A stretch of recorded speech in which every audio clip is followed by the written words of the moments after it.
guys, welcome back to my YouTube channel. So di video kali ini aku mau membagikan pengalaman aku selama kuliah di Universitas Samratulangi Manado.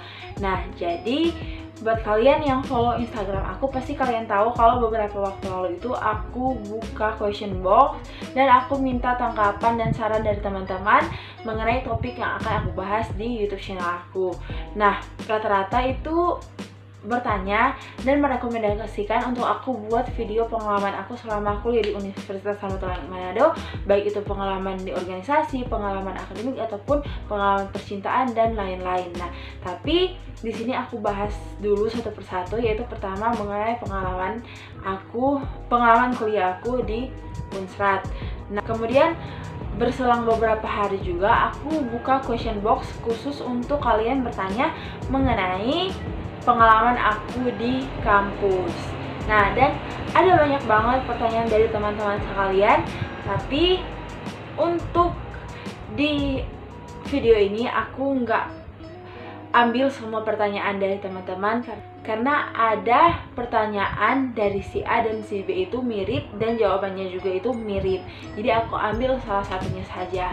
Dan di sini aku sudah pilih pertanyaan-pertanyaan dari kalian. Aku juga sudah menguraikan dari awal sampai akhir biar alurnya itu enggak maju mundur guys. Jadi alurnya itu kalian juga bisa mengerti bagaimana cerita aku. Nah, jadi sebenarnya latar belakang daripada question box yang ada di Instagram aku dan juga topik daripada video ini, karena aku bingung bagaimana menjelaskan kepada kalian. Beberapa bulan terakhir ini aku jarang update di YouTube sampai tidak bisa membalas komentar-komentar atau pertanyaan-pertanyaan dari kalian. Nah, jadi intinya selama kurang lebih beberapa bulan ini aku sibuk untuk menyelesaikan tugas akhir aku di kampus, dan juga aku sibuk menyelesaikan tugas dan tanggung jawab aku di salah satu organisasi yang aku ketuai di kampus. Nah, dan puji Tuhan pada bulan Mei lalu aku didemisioner dari ketua umum di salah satu organisasi kampus dan juga diwisuda dari Universitas Samratulangi Manado. Oke, jadi itu singkatnya, dan nanti untuk pengalaman-pengalaman aku keep on watching, dan langsung saja kita ke pertanyaan yang pertama. Oke, untuk pertanyaan yang pertama, kuliah dari tahun berapa? Nah, aku kuliahnya itu dari tahun 2017. Jadi waktu tahun 2017 awal masuk aku di kampus yaitu pada bulan Agustus. Nah, waktu tahun 2017 aku lulus lewat jalur SBMPTN di Fakultas Hukum Universitas Samratulangi Manado. Next, pertanyaan yang kedua, kuliah berapa lama? Jadi kalau misalnya aku kuliahnya dimulai dari tahun 2017 dan ini sudah tahun 2021, berarti sekitaran 3 tahun 8 bulan.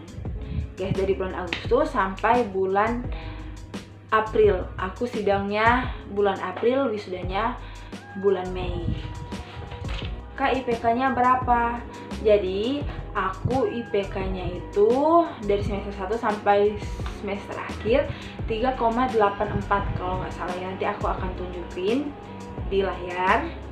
Next, pertanyaan selanjutnya, Kak, cum laude nggak? Gimana perasaannya? Nah, ini pertanyaan yang sangat menarik.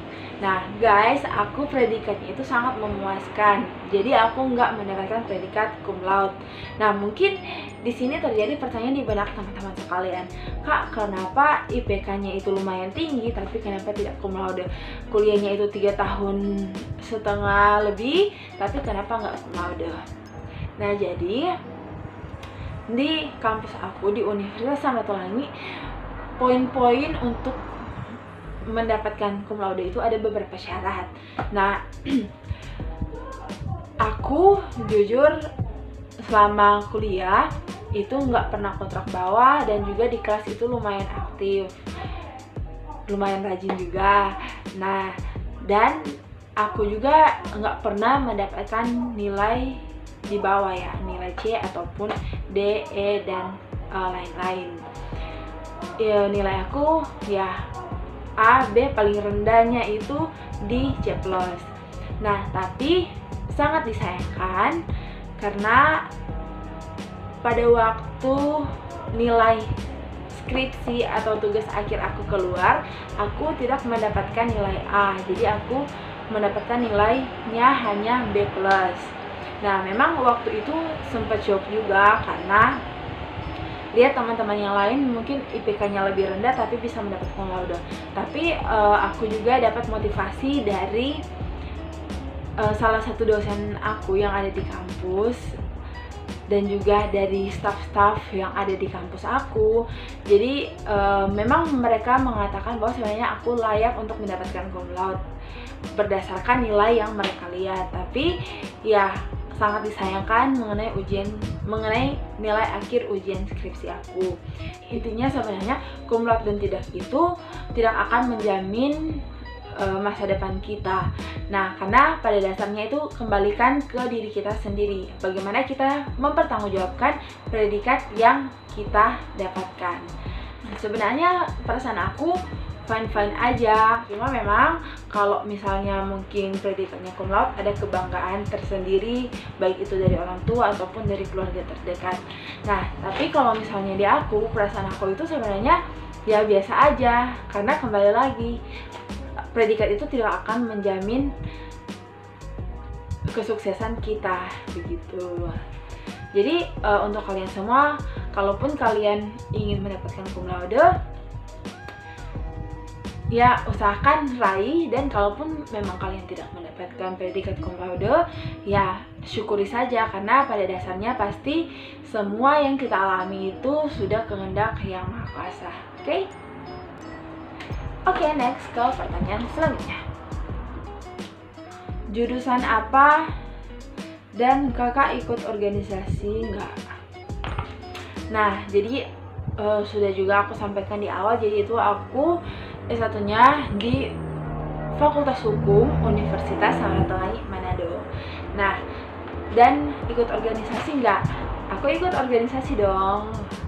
Jadi aku ikut organisasi, baik itu organisasi di intra kampus maupun di ekstra kampus, atau artinya organisasi di dalam kampus maupun organisasi yang bergerak di luar kampus. Kak, aku mau tanya, apa iya organisasi menghambat kuliah?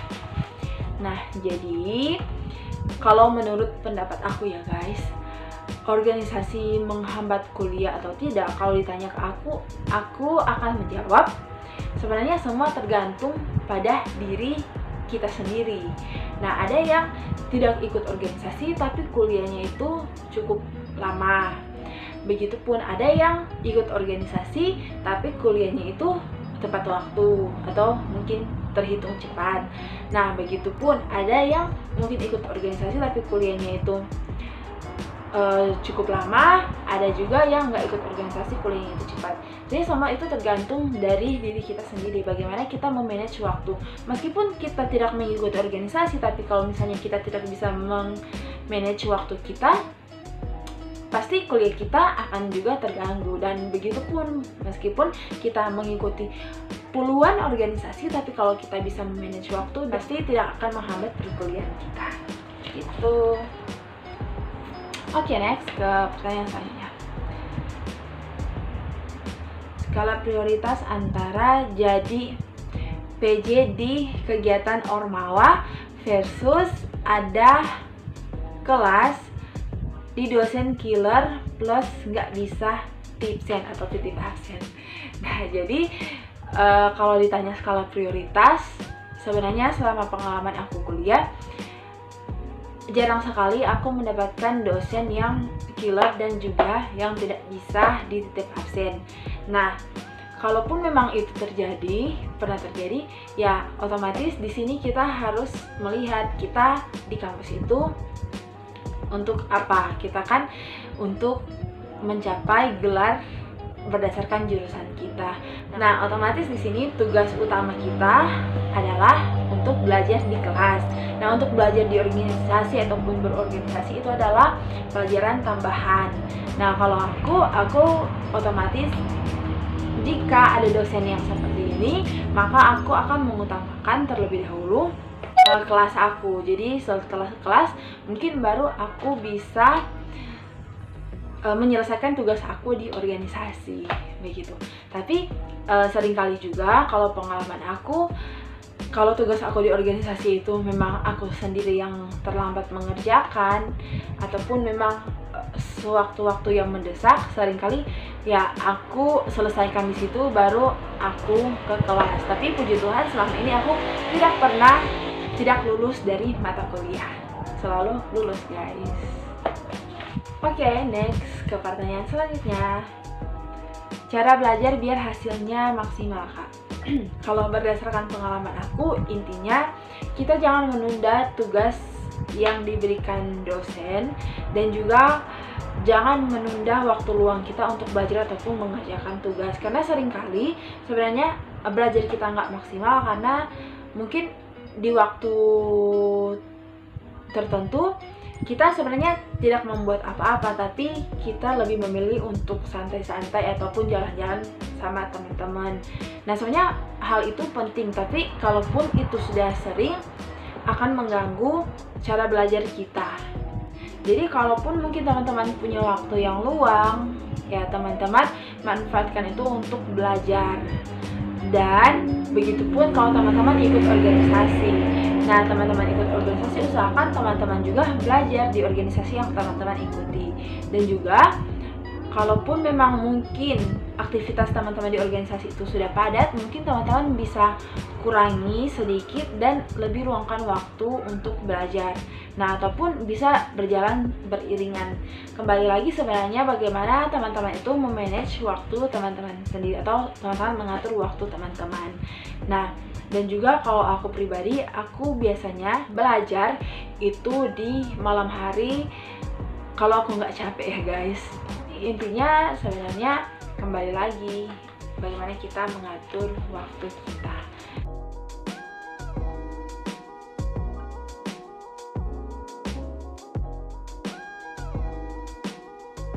Kalaupun teman-teman punya waktu luang, ya pergunakan itu sebaik mungkin. Jangan teman-teman pergunakan itu untuk hal-hal yang tidak terlalu penting. Nah, oke, next ke pertanyaan selanjutnya.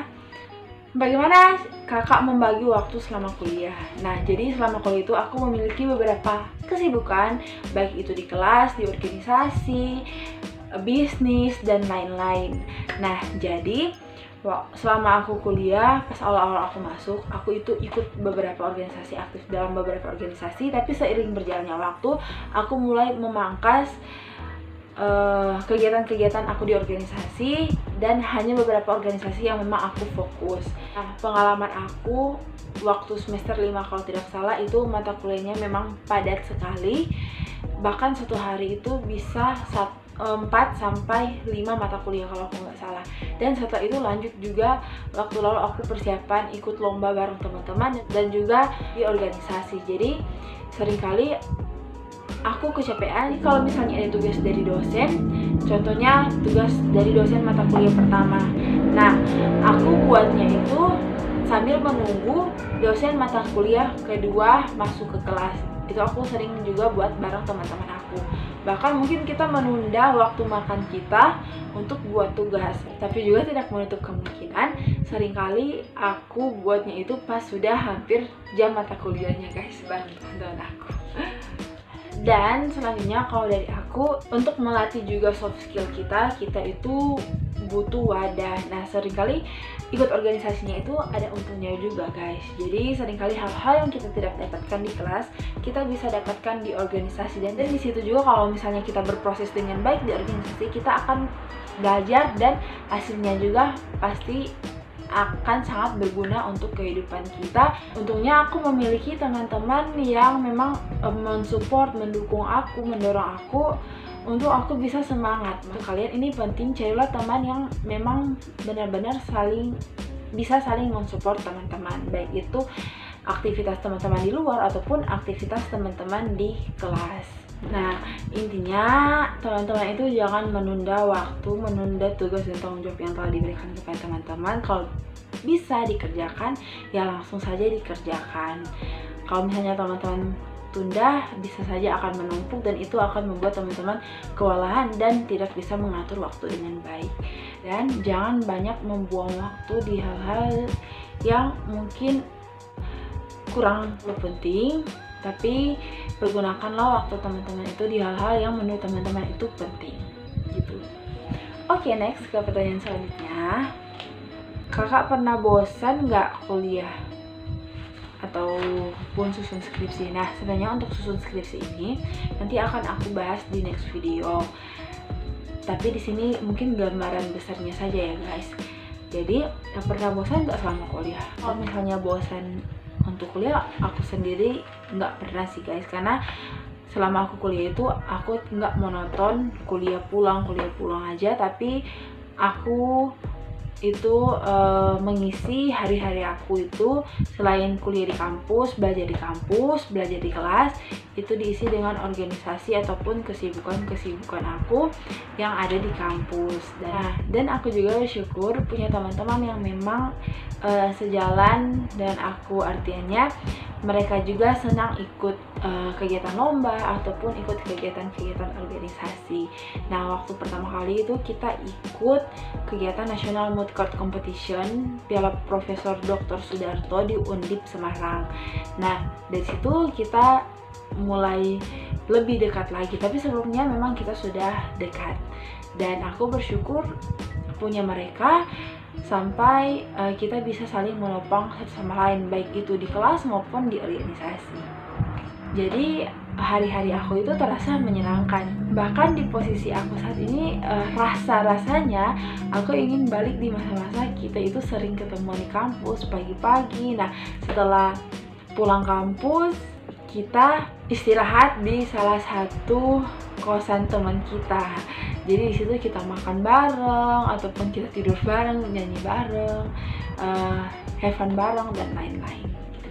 Nah, mengenai skripsi itu nanti akan aku bahas di next video. Tapi gambaran besarnya waktu lalu itu aku masukkan judul skripsi sama summary atau rangkumannya itu pada bulan Juli awal tahun 2020.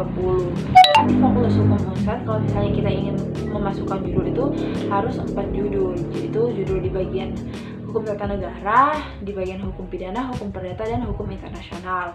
Tinggal dari pihak fakultas akan mengeluarkan judul kita di bagian apa. Nah, waktu itu aku masukkan judul dan summary itu pada bulan Juli tahun 2020 dan aku keluar SK bersama juga dengan dosen pembimbing skripsi aku itu pada bulan September tahun 2020. Selesainya itu bulan Oktober akhir itu sudah selesai. November itu aku daftar untuk ujian skripsi dan aku ujian skripsinya itu bulan Februari tahun 2021 dan ujian komprehensif atau ujian akhirnya itu di bulan Maret tahun 2021. Di bulan Mei tahun 2021 aku wisuda. Nanti untuk pembahasannya dan untuk lebih detailnya akan aku bahas di next video. Oke? Nah, jadi sebenarnya banyak lagi yang akan aku ceritakan, tapi mengingat juga waktu akan terlalu panjang. Nanti kalau misalnya kalian ketemu aku secara langsung, kalian bisa tanya-tanya, sharing-sharing mengenai pengalaman aku selama kuliah. Jadi mungkin kurang lebihnya hanya itu yang bisa aku sampaikan di video ini. Terima kasih untuk kalian semua yang telah menonton videonya dari awal sampai akhir. Semoga hal-hal yang aku sampaikan, pengalaman aku bisa bermanfaat untuk kalian dan juga bisa membantu teman-teman, apalagi untuk teman-teman yang baru akan masuk ke perguruan tinggi ataupun sudah masuk ke perguruan tinggi, sudah menjadi mahasiswa tapi mungkin masih mahasiswa yang awal-awal. Intinya itu pengalaman aku, pasti juga kalian punya pengalaman seru kalian masing-masing. So, terima kasih sekali lagi dan jangan lupa untuk subscribe YouTube channel ini, nyalakan tombol notification-nya, dan jangan lupa follow Instagram aku @goli__. And I see you on my next video. Bye.